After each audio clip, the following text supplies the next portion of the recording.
vu qu'il a démarré le match avec le Ghana, qu'il a joué une mi-temps, donc il est tout à fait en état de pouvoir faire une partie de la rencontre.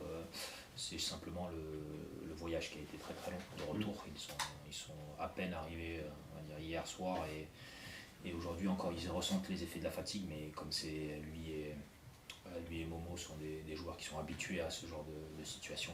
En 24 heures, je les attends avec le plein d'énergie. Non, mais c'est quelqu'un avec qui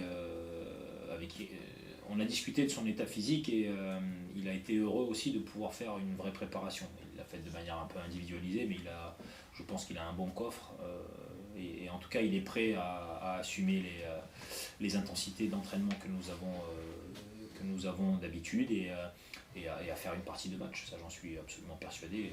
En discutant avec lui, c'est ce qu'il entrevoit également.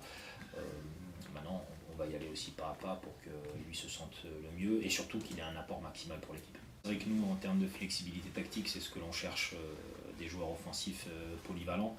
Je le vois dans plein de manières d'approcher l'animation offensive, proche d'un autre attaquant, d'une position extérieure rentrer à l'intérieur, mais c'est comme je l'avais dit un joueur d'instinct qui sent très bien les coups et que peu importe la position, il saura se retrouver dans la surface de réparation pour finir.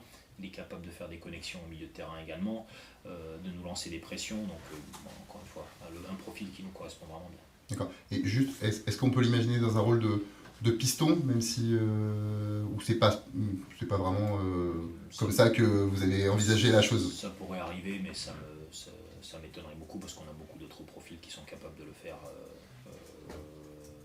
de manière plus détaillée. Lui a vocation d'être quand même plus proche du but et